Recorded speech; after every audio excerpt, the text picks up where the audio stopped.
Nice. I like that tag at the end.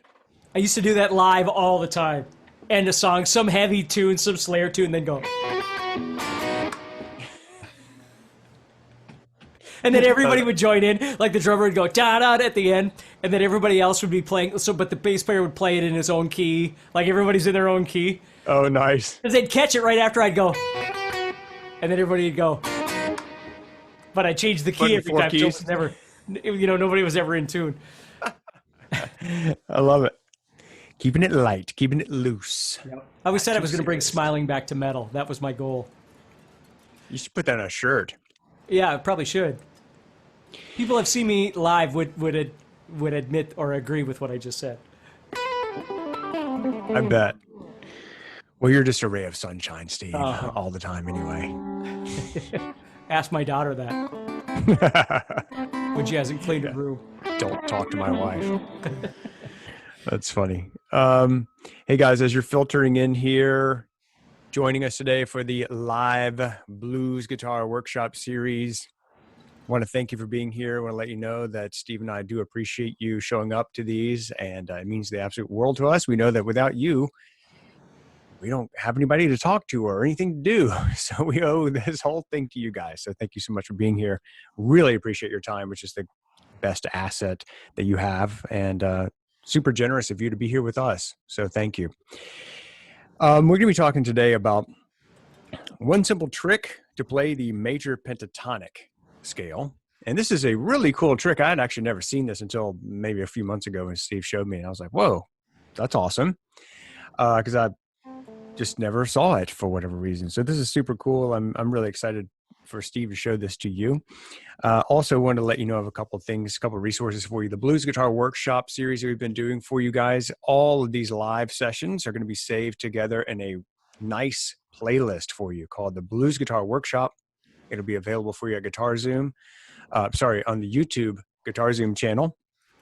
And if you want to be notified of the next live session that we do for you on Blues Guitar, just subscribe and click the notification button so you can get an alert of when we're going to be going live.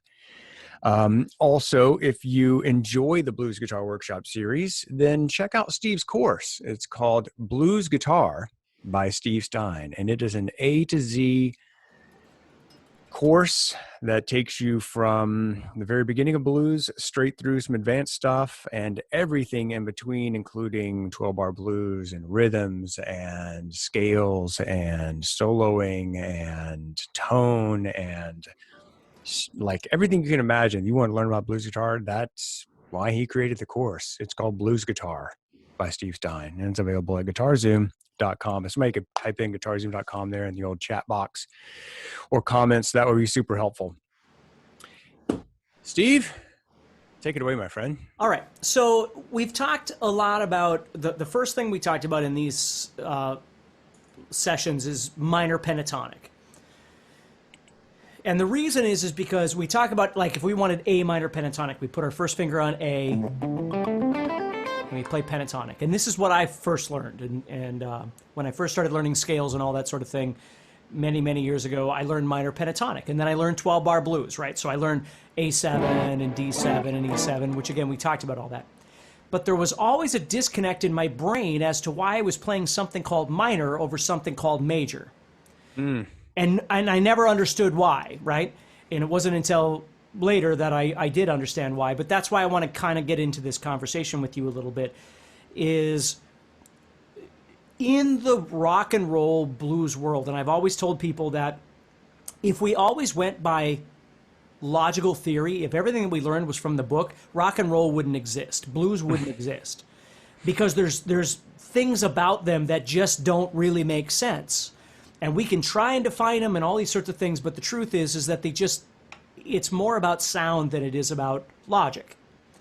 So the fact that we're playing a 12-bar blues, three major chords, but we're playing this minor chord or minor scale underneath already doesn't really make any sense. But when you do it, it sounds like blues. It sounds like rock and roll. And that's good. We want that, okay? But it's also important that we learn the logical side of things too. So what we're going to do is we're going to take our minor pentatonic that we've been talking about this entire time, And we're going to learn how to play major pentatonic, and then we're going to talk about why and how, okay? Cool. How this works.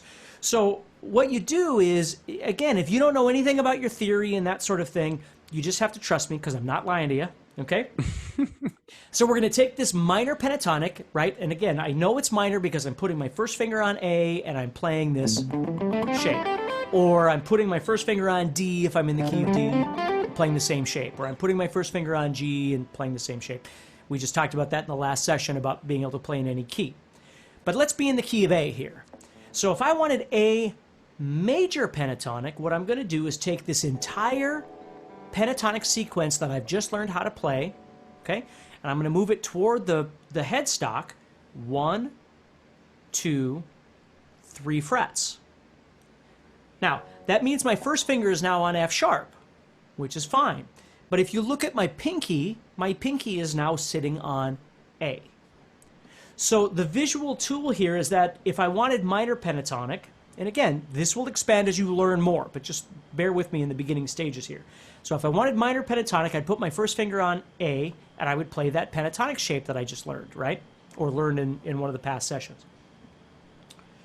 If I want major pentatonic, I'm going to move down until my pinky is on that note A, okay? Which subsequently puts my first finger on the note F sharp. Now it is important, I think, in the very beginning to count 3 frets back, because oftentimes I've seen people do this where they'll just put their pinky on A and then they'll go, and like the shape will be wrong because they weren't thinking about properly moving it down 3 frets, okay? So if I moved it down 3 frets, understand my first finger would be at the 2, 2nd fret, and my pinky would be at the 5. Now I'm in proper position, okay? Now as I play this, if I went to the F sharp, it's going to sound like F sharp minor because that's what I'm playing, right? So what I have to do is I have to revamp this a little bit by thinking about the fact that what I really want to try and emphasize or target is the A with my pinky, not the F sharp. The F sharp's fine. It's not illegal to play the note F sharp or anything like that. It is part of the scale. But I want the ear to hear this A as being the important note. So as I play up, there's the next A. And there's the next A.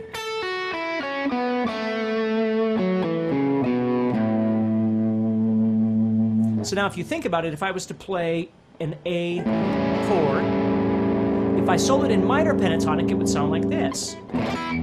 Sorry. That sort of thing. The usual sound we get. Well, if I play that again and play major pentatonic,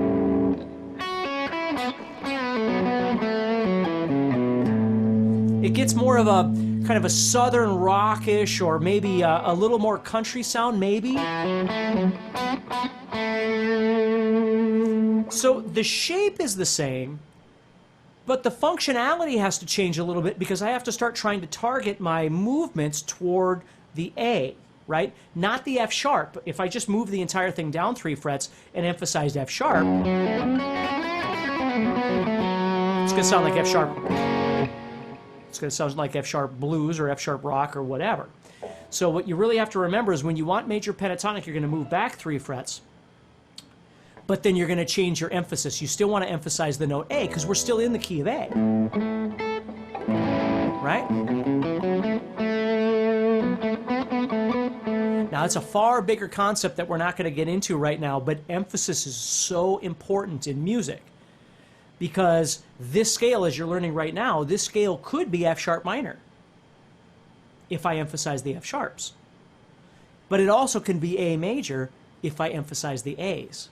So F sharp minor and A major are the same thing. Now, if you play piano, you might have learned that before. We call them relative major and minor, okay? That's the bigger picture. Again, if you don't understand that, don't worry about it. But if you do understand that, that's what's happening here, is we're actually playing an F sharp minor, but I'm emphasizing the A's, therefore I'm in A major. A major and F sharp minor share the same notes. They share the same chords.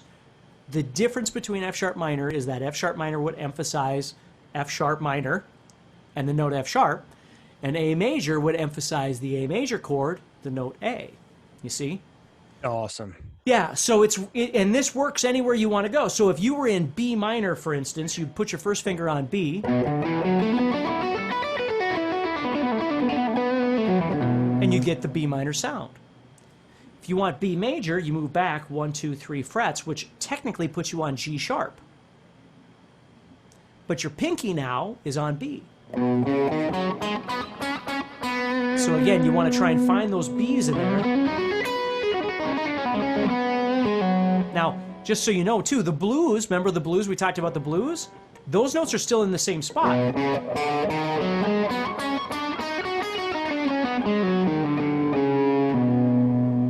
So nothing changes there. So even the blues works. So if you wanted B major blues, you take your B minor blues, and you'd move back 3 frets. And now, again, you want to emphasize B. In saying that, does that mean I can't play the note G sharp? No, you're playing the note G sharp. You're playing it right there. Right? You're playing G sharps all over the place. The difference is you're trying to target your movements, emphasize the B.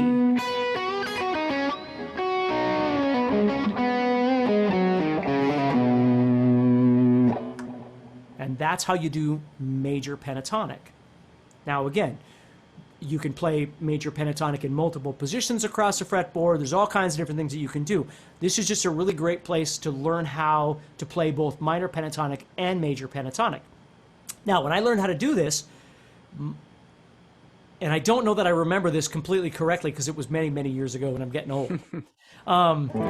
But I remember somebody telling me, you know what works really great is if you play minor over everything, but when it goes to the 4 chord, you play major.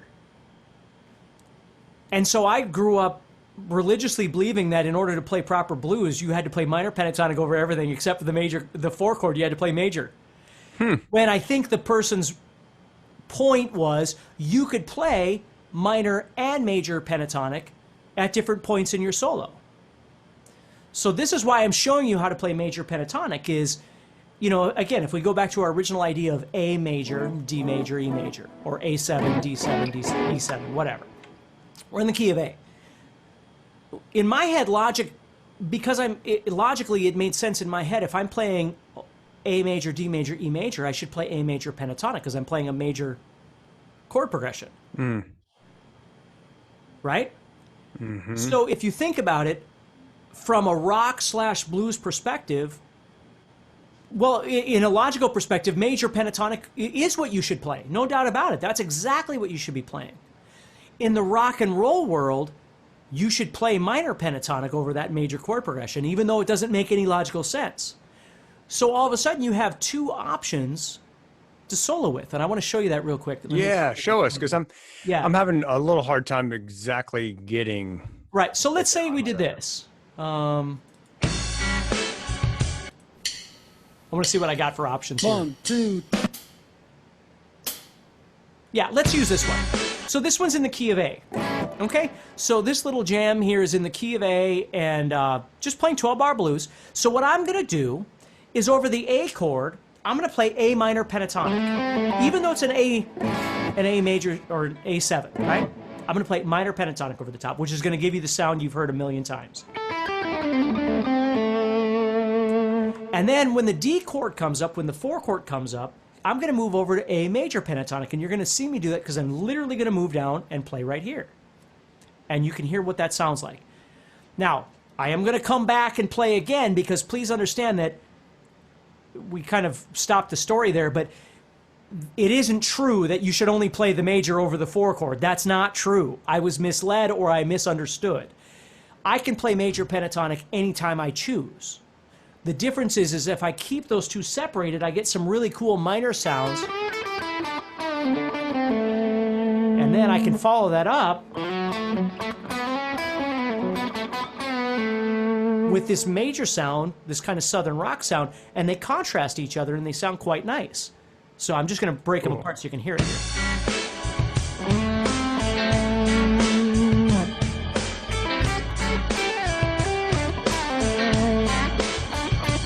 Here we go.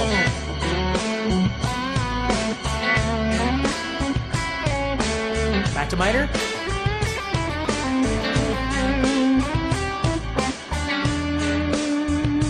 Major. You see? Now the truth is I could have played major the entire time.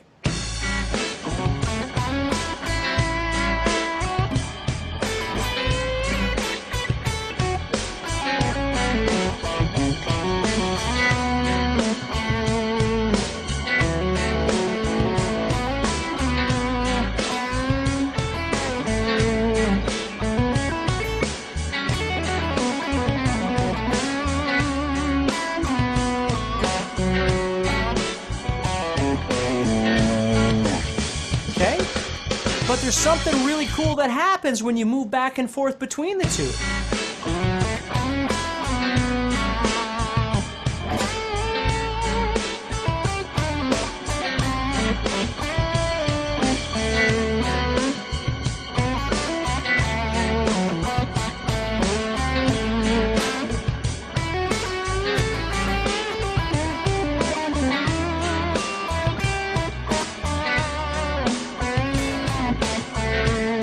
See?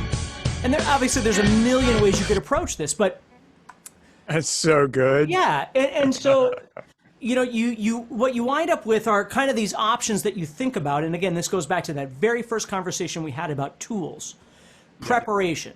So here's something to remember. If you're playing in a rock and roll, bluesy major chord progression, and I say it that way because it doesn't just have to be 12-bar blues. Almost every single song written by AC/DC can do exactly what we're talking about right now, okay?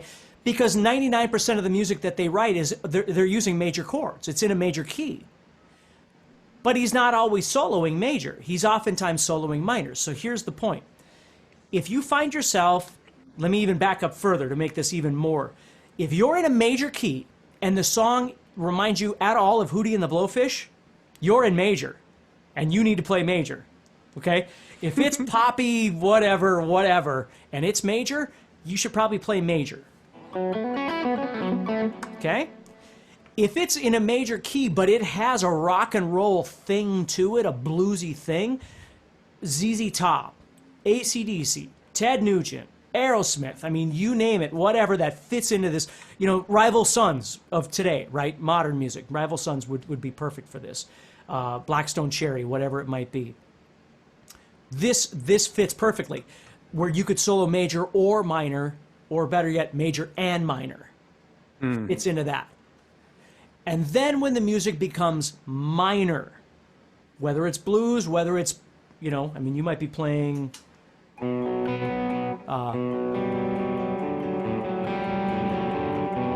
right? It could be metallic, could be anything, right? But when it becomes minor, you're soloing minor. Okay? Now that doesn't mean that those three things can never be changed and there's you know, hard and fast rules and you go to prison if you do anything different. That's not true, okay? But it's a great generalization.